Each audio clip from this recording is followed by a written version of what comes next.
आपके ऊर्जावान विचारों के लिए माननीय मुख्यमंत्री जी।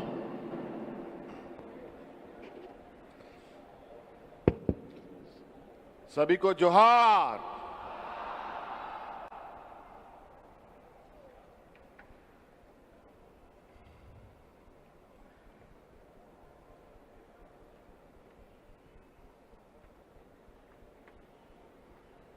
आज का ये ऐतिहासिक क्षण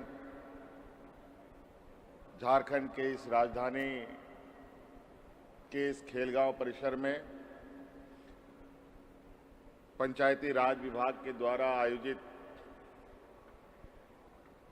मुख्यमंत्री पंचायत प्रोत्साहन पुरस्कार सह मुखिया सम्मेलन 2026 के इस कार्यक्रम में आए हुए आप सभी जिला परिषद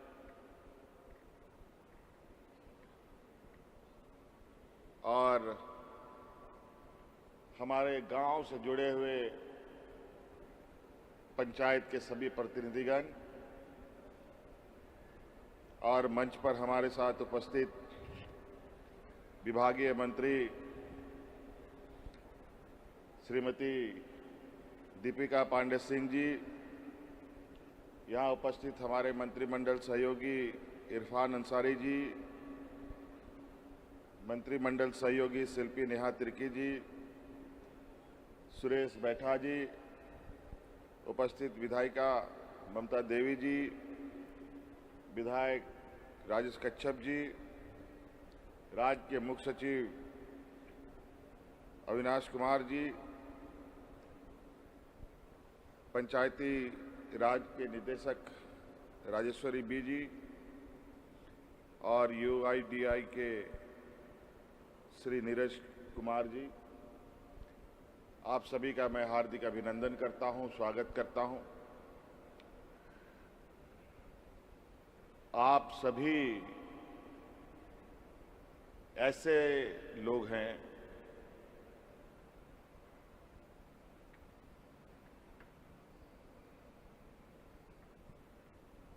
जो गांव से और गांव के लोगों से सबसे करीब रहते हैं। त्रिस्तरीय व्यवस्था का एक अभिन्न अंग के रूप में आप सरकार के एक आंख, कान, नाक सभी कुछ आप लोग हैं।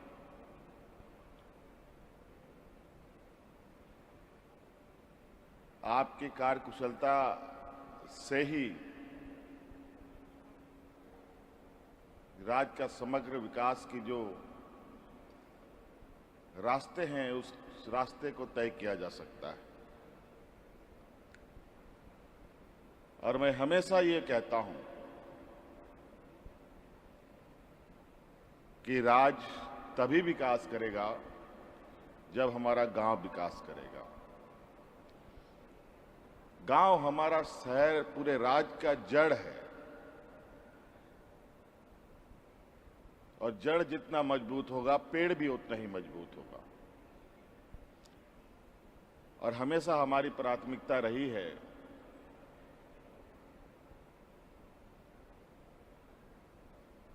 कि गांव मजबूत हो, गांव के लोग मजबूत हों, बूढ़ा, बुजुर्ग, किसान, महिला सभी के चेहरे में मुस्कान हो।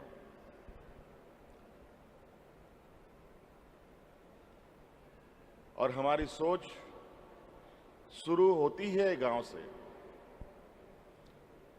और इसीलिए हमने कहा है कि हमारी सरकार रांची हेडक्वार्टर से नहीं गांव से चलने वाली सरकार है।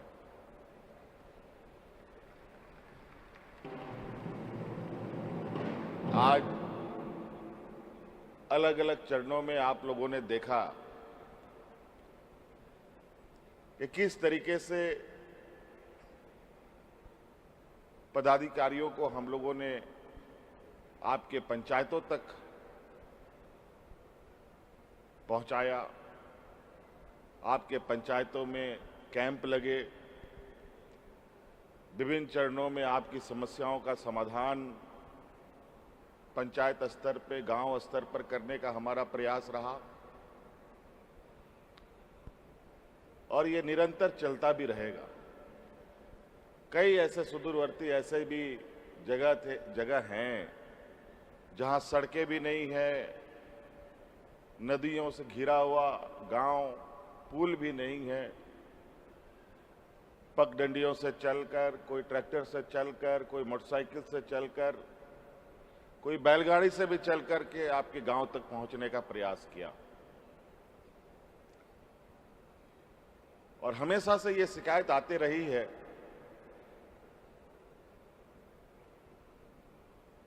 कि राज्य में जो सबसे अंतिम पायदान पे खड़ा व्यक्ति है, उस तक सरकार की ना आवाजें पहुंचती थी, ना योजनाएं पहुंचती थी। लेकिन अब वो दिन खत्म। अब सरकार की नजरें भी जाएगी, आवाज भी जाएगी और योजना भी जाएगी।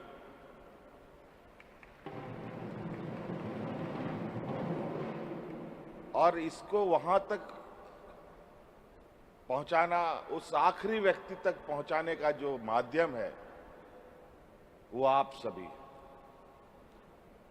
आपके बगैर हमारी वहां तक पहुंच भी बहुत कठिन है।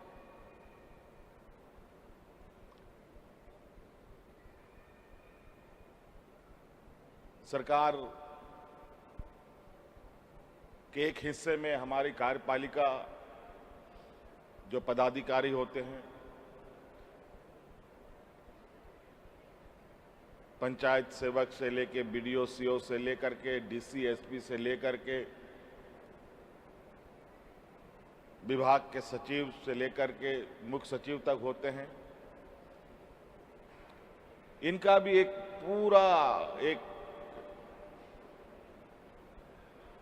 व्यवस्था बना हुआ है काम करने का। और उसी प्रकार अब हमारा एक जनप्रतिनिधियों की भी व्यवस्था पंचायत से लेकर के मुख्यमंत्री तक बन के तैयार है। बस एक ही काम करना है, आपको हमको एक साथ चलना होगा। सरकार की चीजों को अपनी चीज समझना होगा। कभी कभी सरकार की चीजों को लोग बहुत हल्के में लेते हैं। अगर आप सरकार की चीजों को, अपनी चीजें समझना प्रारंभ करेंगे तो कोई भी चीजें ना टूटेंगी, ना फूटेंगी, ना खराब होगी। सभी चीजें यथावत और मजबूती के साथ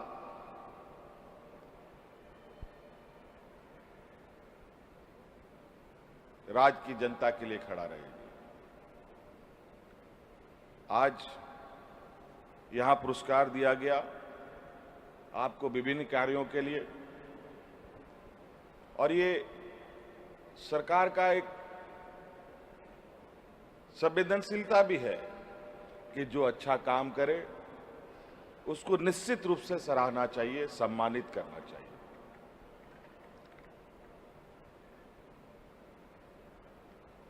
ताकि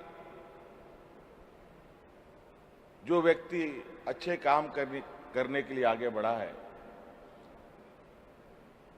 वो और मजबूती के साथ आगे काम कर सके।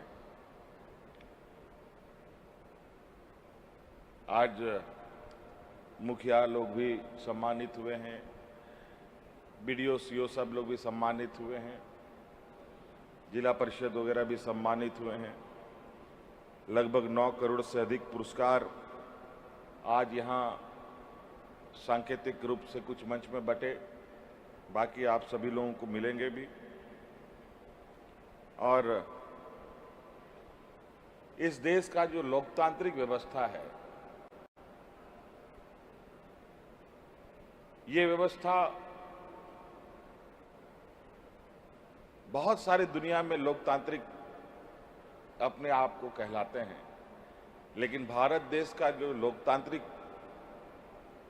ढांचा है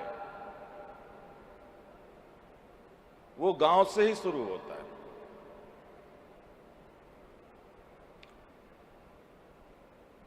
गांव को नजरअंदाज किए बगैर कोई भी राज्य, कोई भी देश, खासतौर पर भारत जैसे देश में उसकी परिकल्पना करना बेकार है।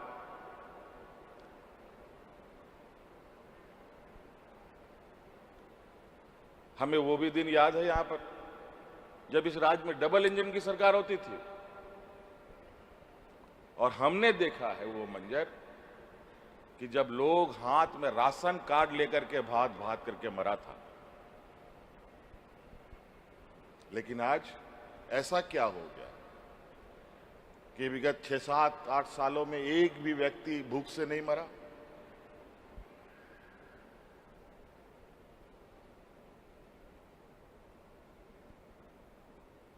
वो इसलिए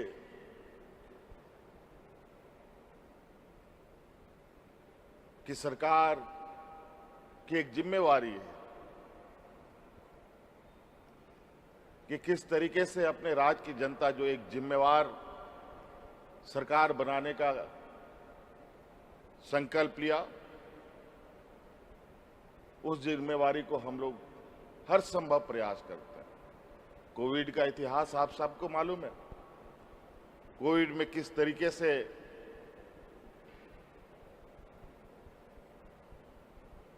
लॉकडाउन में देश दुनिया में लोग फंस गए, मजदूर हमारे राज्य के। उसी प्रकार अभी फिर से मंजर देखने को मिल रहा है। आधिकारिक रूप से घोषणा तो नहीं हुआ लॉकडाउन का, लेकिन मजदूरों का पलायन जरूर चल रहा है।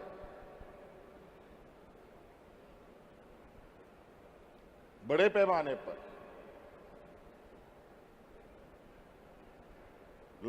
कोरोना के समय तो एक महामारी की वजह से लोग में भगदड़ मची, और इस बार की स्थिति ऐसी है कि महंगाई की वजह से जो मजदूर बाहर गए उनको वहां खाना नहीं मिल रहा है। जब खाना नहीं मिलेगा तो वो रहेगा कैसे, काम कैसे करेगा, मजदूरी कैसे करेगा, नौकरी कैसे करेगा।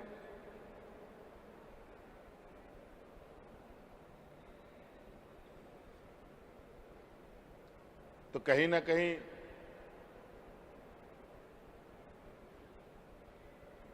इस देश में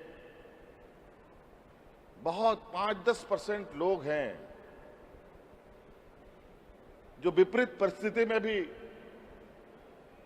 वो अपने पैरों पर खड़ा रह सकते हैं, उनका रोजी रोटी चल सकता है, वो भूखा नहीं मर सकता। लेकिन 80% से अधिक लोग की हालत, अगर कोई आपदा विपदा आ जाए तो बहुत बड़ा चिंता का वजह भी बन जाता है। इसके लिए कहीं ना कहीं सरकार को एक बड़ा ऐतिहासिक निर्णय और कदमों के साथ आगे बढ़ना पड़ता है।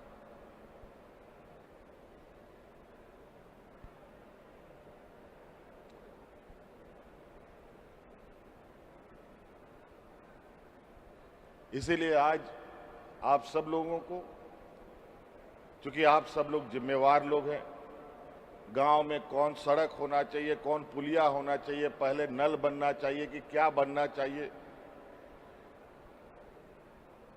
ये आपसे बढ़िया कोई और उसका आकलन नहीं कर सकता। हम लोग हेडक्वार्टर में बैठते हैं, पदाधिकारियों के कान के द्वारा सुन करके जो सही गलत बताया उसी के सहारे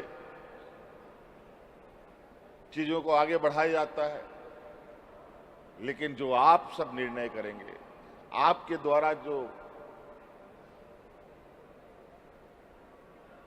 योजनाएं स्वीकृत होंगी, वो निश्चित रूप से एक लंबे समय के लिए वहां के गांव के लोगों के, पंचायत के लोगों को उसका लाभ मिलेगा। अभी गर्मी का समय है, ताबड़तोड़ गर्मी, बहुत भयानक गर्मी बढ़ रही है। कई जगह पर यह शिकायतें आती है कि चापानल सूख गया।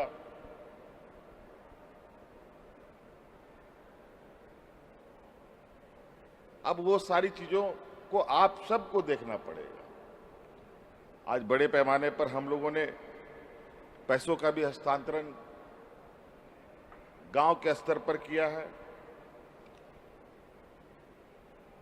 तो एक प्रायोरिटी, एक प्राथमिकता आपको बनानी पड़ेगी। किसको पहला नंबर में काम किया जाए, किसको दूसरे नंबर में किया जाए, किसको तीसरे नंबर में किया जाए। एक बार में जादुई छड़ी की तरह बदलाव नहीं हो सकता। इसीलिए अभी गर्मी का समय है, आप सब लोग चापानल पानी की व्यवस्था कैसे गांव में हो, सरकार के स्तर पर जो बड़े योजनाओं पर काम होना है वो तो होगा ही, लेकिन पानी के अभाव में लोग हतोत्साहित ना हो, इसके रास्ते आप सभी लोगों को ढूंढना चाहिए। और अभी अच्छा रहेगा कि जो हमारे पुराने तालाब हैं, गर्मी में पानी सूख जाने की वजह से उसकी गहराईकरण अभी की जा सकती है, ताकि आने वाले बारिश में बड़े पैमाने में पानी का भंडारण हम कर सकें।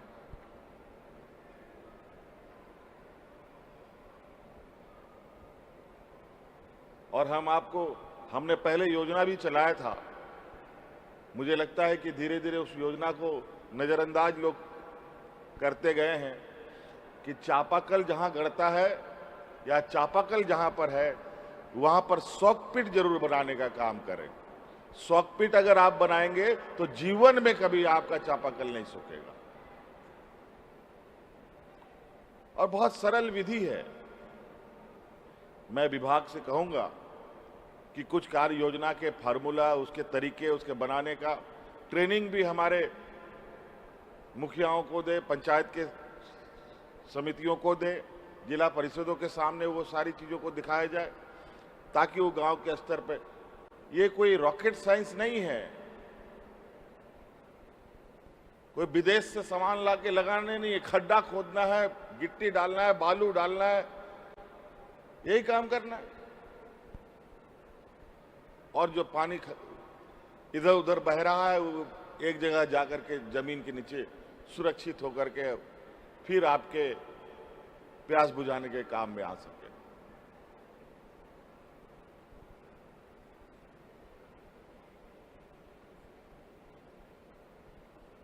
तो इसी तरीके से और बहुत सारी कार्य योजना आप लोग अपने गांव में,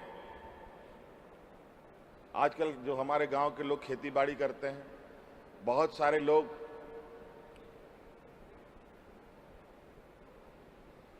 मौसम के भरोसे खेती बाड़ी करते हैं और बाकी समय मजदूरी या तो दूसरे राज्यों में चले जाएं या फिर दूसरे के घर में मजदूरी करने चले जाएं।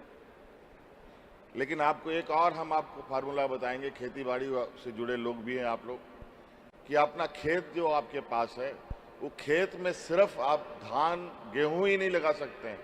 आज के दिन में सरकार ने पॉलिसी भी बनाई है कि आप अपने खाली जमीन पर बिजली उत्पादन भी कर सकते हैं। आप बिजली उत्पादन कीजिए और सरकार वो बिजली को खरीदेगी, ये हम आपको आश्वस्त करते हैं। बड़ा बड़ा टाड़ है, बंजर है, खेती नहीं होती। हालांकि बंजर खेती पे जहां पानी नहीं जाता है वहां पर हम लोग पानी पहुंचाने के लिए अभी लिफ्ट इरिगेशन का कंसेप्ट को भी हम लोगों ने शुरू किया है।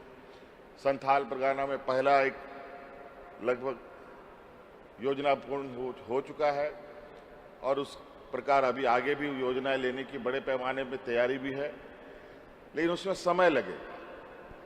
लेकिन समय के इंतजार में हम क्यों बैठे, हम कुछ ना कुछ करें।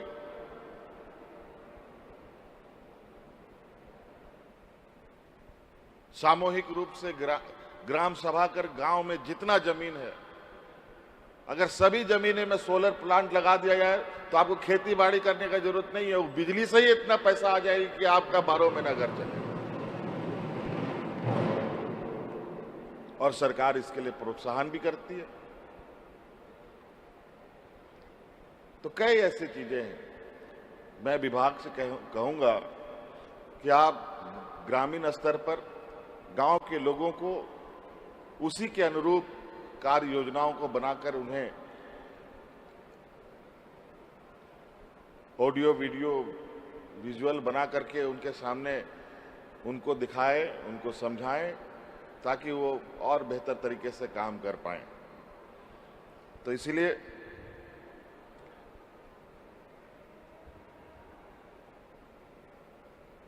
अभी पंचायत में ही, पंचायत भवन में ही आप लोग का यूआईडी बनाने का,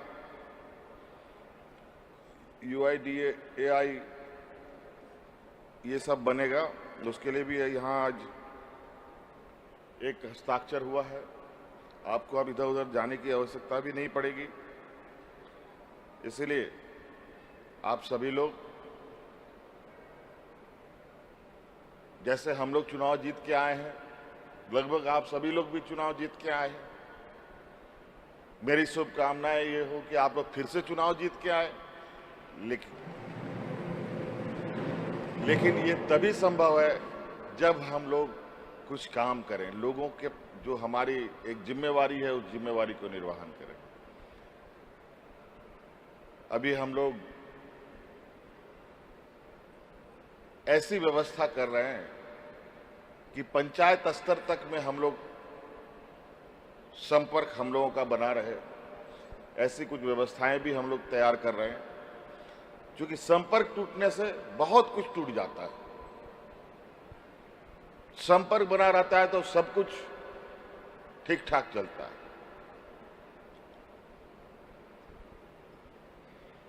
तो ये भी बनाना बहुत जरूरी है। इसीलिए आप सब लोगों को आज एक इस सम्मेलन का उद्देश्य भी है कि आप सब जनप्रतिनिधि हैं, हम लोग भी जनप्रतिनिधि हैं, सांसद भी हैं यहाँ जनप्रतिनिधि। आप लोगों के लिए विभाग के द्वारा कई सारी कार्यक्रम को चलाया जा रहा है और आपको जो उपलब्ध, जो आपका बजट है, उस बजट को भी आप कैसे खर्च करेंगे, इस संदर्भ में भी मैं चाहता हूं कि विभाग इसका स्पष्ट मार्गदर्शन के साथ जनप्रतिनिधियों तक पहुंचाए। तो और बहुत ज़्यादा नहीं कहने की आवश्यकता है। आप लोगों को इस सम्मेलन में आने के लिए बहुत बहुत शुभकामनाएं। और आपको इतने सारे सरकार के द्वारा जो संसाधन उपलब्ध किए जा रहे हैं, मैं आशा नहीं पूरी उम्मीद करता हूं कि हमारे गांव की हालत लगातार बेहतर दिशा की ओर बढ़ेगा, ताकि गांव में जो छोटे मोटे समस्याएं हैं एक बार में तो नहीं खत्म होगा, लेकिन धीरे धीरे खत्म की ओर आगे हम लोग बढ़ेंगे। इन्हीं बातों के साथ आप सब लोगों का बहुत बहुत शुक्रिया, धन्यवाद, जोहार।